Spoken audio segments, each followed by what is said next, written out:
کسی دریا کے کنارے ایک درخت تھا جس پر ایک فاختہ رہتی تھی۔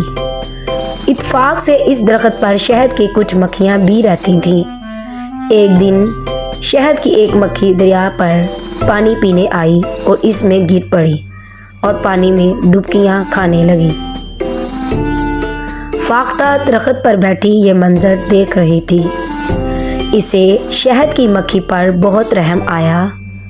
اس نے فوراً درخت کا ایک پتا توڑا اور شہد کی مکھی کے قریب پھینکا۔ مکھی پتے پر بیٹھ گئی اور یوں اس کی جان بچ گئی۔ کچھ ہی دنوں بعد ایک شکاری ادھر آ نکلا۔ وہ فاختہ کو گولی کا نشانہ بنانا چاہتا تھا۔ دوسری طرف شہد کی مکھی اڑی اور اس نے شکاری کے ہاتھ پر ڈنگ مار دیا۔